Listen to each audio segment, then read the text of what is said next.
Fala pessoal, tudo bem com vocês? Não dá para tirar o contexto da arbitragem dessa vitória do Cruzeiro sobre o Corinthians. Vitória importantíssima para a equipe mineira, né?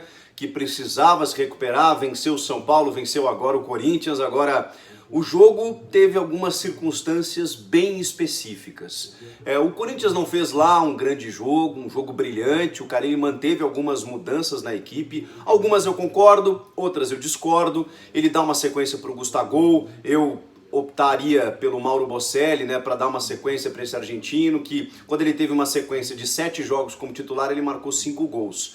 Mas o Carille está tentando recuperar o Gustavo e não sei por que preterindo o Mauro Bocelli. Ele voltou com o Danilo Avelar, ele manteve o Janderson, que tem uma jogada muito interessante, é um jogador que tem essa característica da jogada pessoal, da velocidade pelos lados. O Cleison vive uma má fase, então legal apostar no Janderson. Ele fez esse tripé de meias, né, com Sornosa, Matheus Vital e Pedrinho, para tentar ficar um pouco mais com a bola. E a gente até viu uma tentativa disso acontecer, mas com pouca efetividade, um distanciamento muito grande desses meias para os atacantes. O Pedrinho pega uma bola, ele fica sozinho, o Gustavo fica muito isolado lá na frente. A gente não vê jogadas de construções ofensivas, a não ser bolas levantadas para a área, em que a defesa do Cruzeiro acabou sendo mais eficiente do que o Gustavo. Mas o Corinthians sai na frente numa bola espirrada, né, que o Fagner faz um belíssimo gol. O 11.000 da história alvinegra sai na frente, mas o Cruzeiro ainda assim, nessa recuperação, começou a ser um pouco audacioso e levar perigo para o gol do Walter.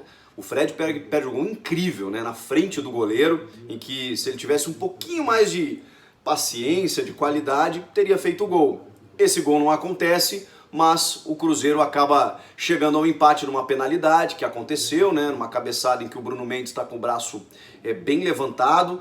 O Bruno Arleu, inclusive, se tem algo que a arbitragem acertou, foi nesse lance, inclusive pelo tempo levado no VAR, né? Apenas alguns segundos para analisar, não, foi pênalti, vai lá, bota na cal, o Fred acabou marcando o gol de empate. Aí veio o gol da virada cruzeirense. Bom, antes dessa virada cruzeirense ainda tem um lance no início do segundo tempo que vale discussão também.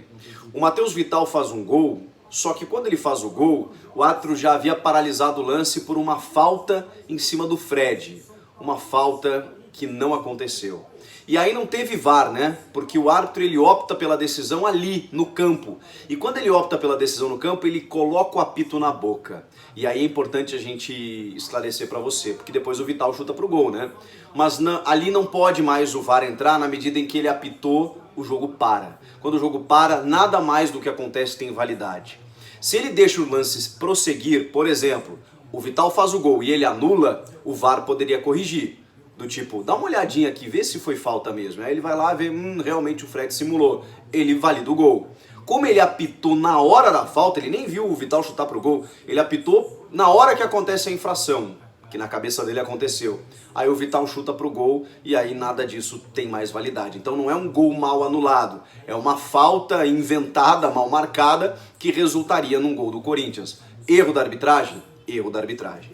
E aí vem o gol da vitória do Cruzeiro.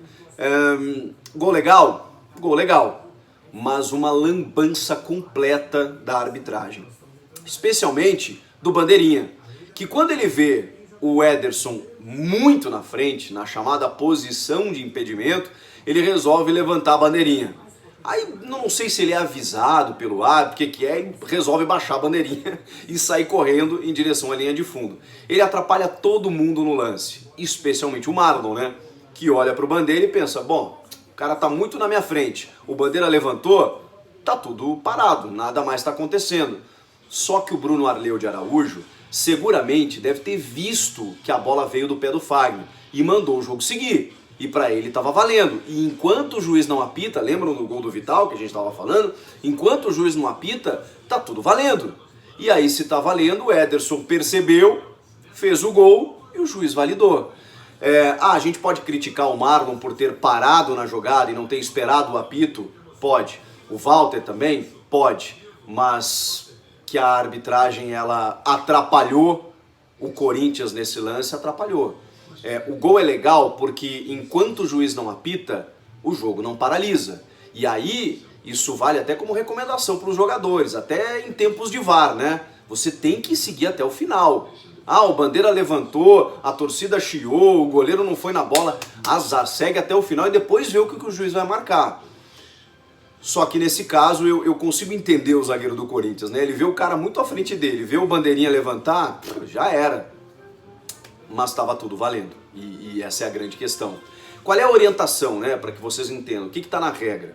Está na regra exatamente, não existe uma regra do momento em que o árbitro assistente, o bandeirinha, tem que levantar a bandeira, tá? Há uma orientação, especialmente por conta do VAR, de que o bandeira deva esperar o lance finalizar e aí quando houver uma dúvida, ele levanta. Para lances mais difíceis, né, de que haja algum questionamento, ele vai lá e diz, ó, juizão, dá uma consultada aí, porque me pareceu que o cara estava um pouquinho à frente. Só que nesse caso, como o jogador estava muito à frente, ele não ia esperar o lance finalizar. Ele entendeu como impedimento e levantou. Só que ele não viu a origem da jogada. E não é que teve um desvio. O Fagner, nitidamente, ele vai na disputa de bola e ele praticamente recua, né, a bola pro Ederson. O Ederson pega essa bola, vinda do defensor, tira todo o impedimento dele e vai em direção ao gol e marca o gol. De novo, acho que esse Bandeira ele vai pensar 300 vezes antes de levantar o instrumento dele até uma jogada finalizar. Porque ele pensou, e realmente, quando há alguns lances muito claros, o Bandeirinha não precisa esperar finalizar, tipo, tá, marca impedimento aí que acabou. Não era o caso. Era o caso dele deixar seguir. O árbitro foi muito bem nesse aspecto, em deixar a jogada seguir, mas nessa combinação dele com o Bandeira, a defesa corintiana se atrapalhou, perdeu o tempo da bola e acabou sofrendo a derrota. É um lance para a gente discutir, e eu discuto até hoje a existência do Bandeira, né? Porque ele, nesse caso, ele só atrapalhou. Se ele ficasse ali paradinho e depois que o lance terminou, como ele fez, né? Levantasse, o juiz ia checar e ia dizer, não, a bola veio do defensor, gol legal. Como ele levantou na hora errada, ele atrapalhou, ele não ajudou. Então o gol é legal, mas a reclamação do Corinthians ela procede porque o Bandeira acabou atrapalhando, né? Num lance em que não precisava. Afora isso, afora essas questões, o Corinthians jogou pouco realmente para vencer mais uma vez, não que o Cruzeiro tenha feito um jogo brilhante, mas se recupera com os resultados recentes, né? 2 vitórias já seguidas, precisava desse resultado, e o Corinthians empata com o Goiás e perde para o Cruzeiro em casa. Mas mais do que isso, as mudanças que o técnico Carille impôs na equipe, elas não surtiram tanto efeito, tanto resultado quanto a gente imaginava. Um começo bom contra o Goiás e hoje contra o Cruzeiro, muito pouco. Afora questões da arbitragem, muito pouco em termos de criação, em termos de ofensividade, em termos de melhora. O Corinthians está, sim, com a sua situação na Libertadores ameaçada para o ano que vem. E isso seguramente preocupa para os próximos jogos. Até porque vem aí Santos e Flamengo. Não tem vida fácil para o torcedor do Corinthians. Comentem aqui o que vocês acharam de tudo, cruzeirenses, corintianos, lances da arbitragem, polêmicas à parte. Espero ter esclarecido. Cabe discordar, tá tudo certo. Te inscreve no canal e vamos juntos. Até a próxima. Tchau!